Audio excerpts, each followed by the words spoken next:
I welcome you to my channel. Subscribe and listen to my new stories every day. I've always prided myself on my meticulous nature, especially when it comes to managing the household. That Saturday morning, as I headed out to take the trash to the curb, I had no inkling of the storm that was about to hit. It was just another mundane chore in the weekly routine. The bags were heavy, filled with the remnants of our busy week, old newspapers, food wrappers, and other detritus of daily life. I dragged them down the driveway, preparing to heave them into the bin when something unusual caught my eye.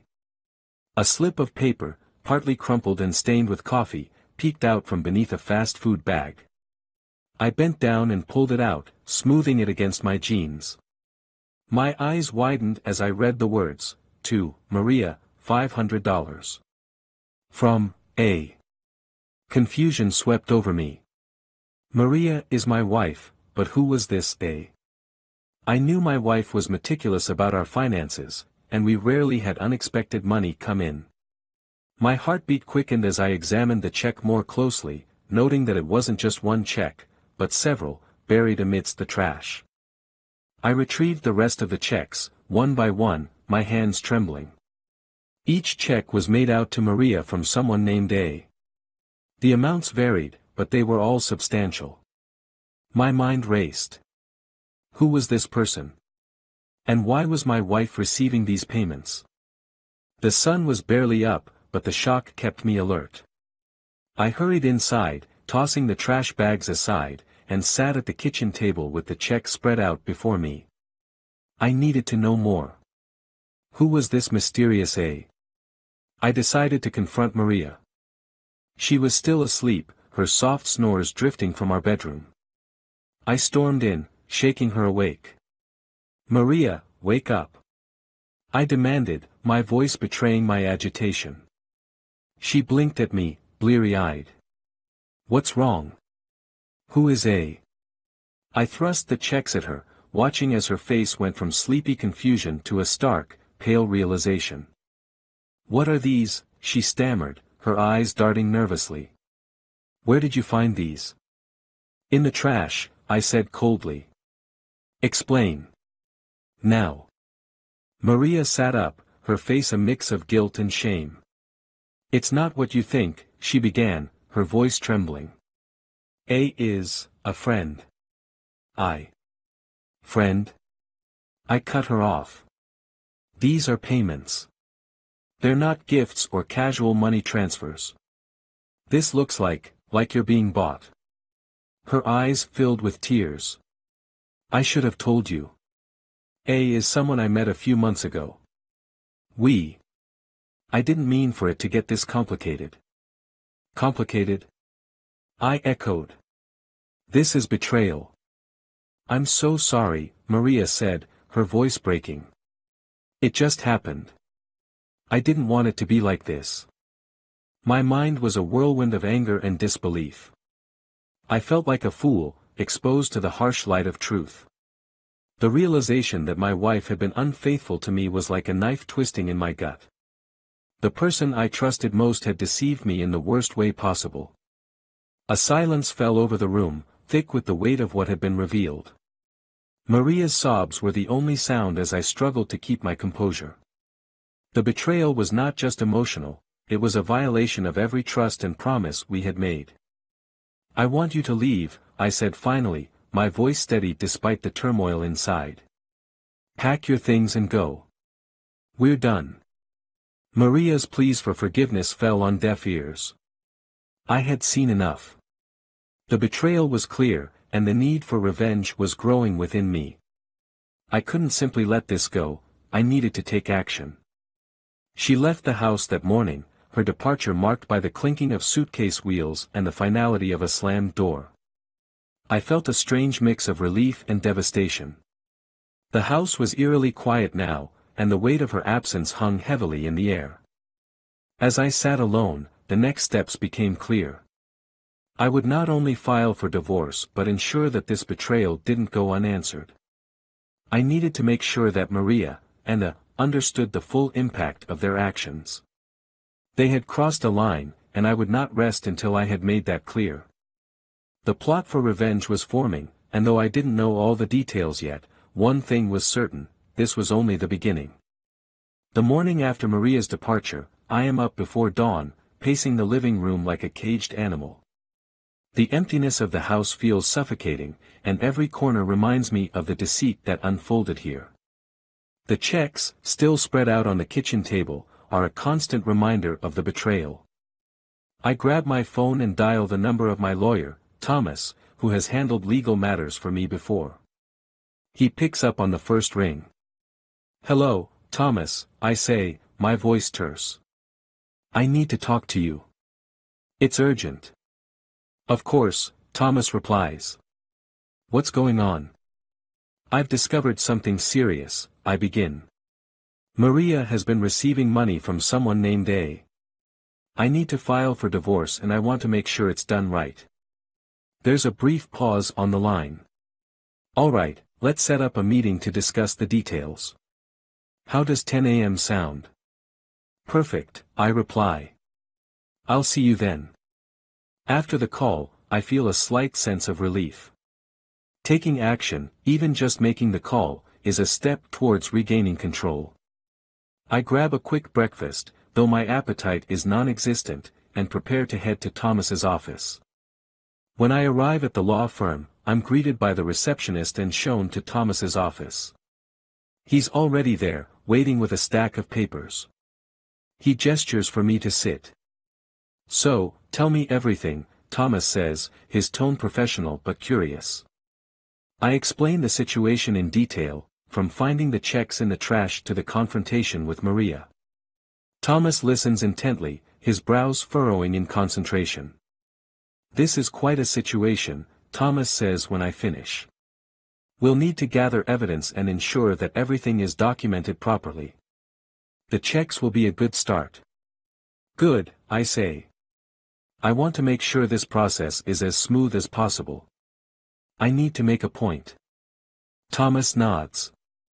"I understand. We'll draft the divorce papers and file them immediately. It might also be worth considering a restraining order if you're worried about any further interference from Maria or this A." "I'll think about it," I reply. "For now, I just want to get things moving." As I leave Thomas's office, my mind is already racing. I need to confront A, the source of Maria's betrayal. I have a few ideas about where to start, but I need to be cautious. I don't know what kind of person A is, and I can't afford to make any mistakes. I decide to visit the address on one of the checks. It's a small office building in a business district, and it looks unassuming enough. I take a deep breath and head inside, my heart pounding with anticipation. The receptionist at the front desk looks up as I enter. "Can I help you?" she asks, her tone polite but neutral. "I'm here to see A," I say, trying to keep my voice steady. "Is A available?" The receptionist's eyes narrow slightly. "Do you have an appointment?" "No," I admit. "But it's important. It's about a financial matter." She hesitates but picks up the phone to call someone. After a few minutes, she gestures for me to sit and wait. I'm on edge, my mind running through possible scenarios. Finally, a door opens, and a tall, impeccably dressed man steps out. He's in his early 40s, with sharp features and an air of confidence that immediately puts me on guard. He walks towards me with a measured stride. "I'm A," he says, extending a hand. "What can I do for you?" I shake his hand, trying to keep my composure. "I'm the husband of Maria, the woman you've been sending money to." His face momentarily registers surprise before he masks it with a practiced smile. "Ah, yes. I remember. How can I help?" "This is a confrontation," I say bluntly. "I want to know why you've been paying her and what your intentions were." A's smile fades, replaced by a more guarded expression. "I think there's been a misunderstanding. Maria and I had a business arrangement. It was strictly professional." "Professional?" I echo. "That's not how it looks from where I'm standing. You're involved in something much more personal." A takes a deep breath. I see. Look, I'm not here to argue. If you're looking for answers, you might want to talk to Maria directly. I suggest you leave. His dismissive tone ignites a flare of anger in me. You owe me more than that. I'm not leaving until I get some answers. A's eyes flash with irritation, but he remains composed. This is not the place for this conversation. If you have issues, take them up with your wife or with the appropriate legal channels. With that, A turns and heads back into his office, closing the door behind him. I'm left standing there, my frustration boiling over. I don't have all the answers, but I'm more determined than ever to uncover the full extent of the betrayal. As I leave the building, my thoughts are consumed by the need for retribution. I've taken the first step in confronting A, but there's still much to be done. I need to gather more evidence, finalize the divorce, and find a way to make sure Maria and A understand the gravity of their actions. The plot is thickening, and the road ahead is uncertain, but one thing is clear, this is just the beginning. The next few days are a blur of legal meetings and intense emotions. Maria's departure has left a void in the house, one that is now filled with the clamor of my thoughts as I prepare for what's to come. My interactions with A have only intensified my resolve to take action. The betrayal stings deeper with every passing moment. On Tuesday afternoon, I meet with Thomas again. His office has become a temporary sanctuary, a place where I can focus on the logistics of my revenge without the distractions of home. All right, we've got the divorce papers drafted, Thomas says as he hands me a thick folder. We'll file these with the court first thing tomorrow. How are you holding up? I'm managing, I reply, taking the folder and flipping through the documents. But I need more than just legal action. I need to ensure that Maria and A understand the impact of their actions. Thomas nods, his expression serious. That's understandable. Just remember, taking matters into your own hands can be risky. It's better to stay within the bounds of the law. I appreciate the advice, I say, though my mind is already churning with other ideas. But I need to know more about A. I want to find out if he has any skeletons in his closet. Thomas raises an eyebrow. Do you have any specific leads? Not yet, I admit. But I plan to dig into his background. If he's involved in something shady, it might be useful. Thomas nods approvingly. I'll help you with the legal research if needed. In the meantime, focus on your next steps and keep me updated. After leaving the law office, I decide to visit the address associated with A once more. I need to understand his world better. This time, I'm not just looking for answers, I'm looking for leverage. The building is a sleek, modern structure with tinted glass windows. I approach cautiously, knowing that surveillance might be a possibility. My goal is to observe, not to be seen. I find a discreet spot across the street and wait. For hours, I watch as employees come and go, each one contributing to the normalcy of the place.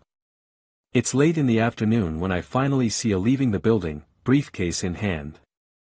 I follow him discreetly, maintaining a safe distance. A drives a high-end sedan, and I manage to keep him in sight as he heads to a posh restaurant. I park a few blocks away and make my way to a vantage point where I can see inside the restaurant. A is already seated at a table when I arrive, accompanied by another well-dressed individual. They speak animatedly, their conversation punctuated by laughter and gestures. I can't hear their words, but their body language speaks volumes. It's clear that their interaction is more than just business. As the evening progresses, I spot Maria arriving. She approaches A's table, and their greeting is warm, almost intimate. My heart clenches as I watch them interact. The betrayal feels fresh, each moment a reminder of the deceit. Maria and they seem to be deep in conversation, occasionally glancing around as if to ensure their privacy. I'm torn between confronting them right there and gathering more evidence. I choose the latter, knowing that any rash move could jeopardize my plans. When the dinner ends, I follow Maria as she exits the restaurant. I'm careful to keep my distance, but it's clear that she's heading back to her apartment. I make a mental note of the location and decide that this is a lead worth exploring. Later that night, I research A's background online. Using the information from his office address and the details I've gathered, I discover that A is a well-known entrepreneur with a reputation for philanthropy. However, his public persona contrasts sharply with the private dealings I suspect. As I delve deeper, I find news articles about legal battles and controversial business practices. It seems that A's polished exterior masks a history of questionable ethics. This could be the leverage I need to further my plan for retribution. The next day, I visit the courthouse to file the divorce papers. The process is straightforward, but the weight of what's to come hangs heavily over me. I am determined to see this through, to make Maria and Anna face the consequences of their actions. Returning home, I draft a letter to Thomas detailing my findings about A. I also plan a visit to Maria's apartment to retrieve more information, if possible. My strategy is taking shape, but there's still much to be done. The night is quiet as I sit in the living room, the dim light casting long shadows. The house feels more like a battleground than a home. The plans are set, but the road ahead is fraught with uncertainty. One thing is clear, the quest for retribution is far from over. With each step, I draw closer to unraveling the full extent of the betrayal and ensuring that Maria and Anna face the consequences. The fight for justice has only just begun, and I am prepared to see it through to the end. The days following the divorce filing are tense. I'm consumed with a mix of anticipation and dread as I finalize my plan. The information I've gathered about A's questionable practices has given me a new edge, but I'm still determined to ensure that Maria and Anna fully grasp the depth of their betrayal. One evening, I decide to confront them directly. I have a feeling that the time has come to bring everything into the open. I've arranged for a private meeting with A at a neutral location, a bar where we had our first conversation. It's the perfect setting for an explosive revelation. When I arrive, I see A seated in a secluded booth, nursing a drink. His expression is one of calm confidence, but I know it's just a facade. I approach him with deliberate steps, my anger simmering beneath the surface. A, I say, my voice low and steady. We need to talk. He looks up, his eyes narrowing as he takes in my tense demeanor. What's this about? I've done some digging, I say, sliding into the booth across from him.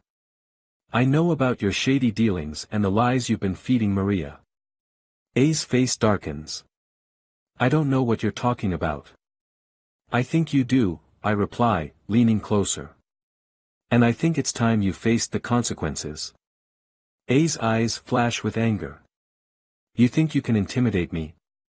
I've built my reputation on hard work. You don't have anything on me. I pull out a folder and slide it across the table. It's filled with documents and photographs detailing A's dubious business practices. This is just a taste of what I've uncovered. I'm not here to negotiate, I'm here to make sure you understand the stakes. A's eyes widen as he looks through the contents. His confident facade cracks, revealing a flicker of fear. You're bluffing. None of this will hold up in court. I'm not bluffing, I say, my tone icy. And if you don't want this to become public, you'll need to make some changes. A's hand clenches into a fist. You're playing a dangerous game. I'm not playing, I reply. And neither is Maria. She's about to learn the hard way that deceit has a price. With that, I stand up and leave the bar, leaving A to stew in his mounting panic. The confrontation has only solidified my resolve.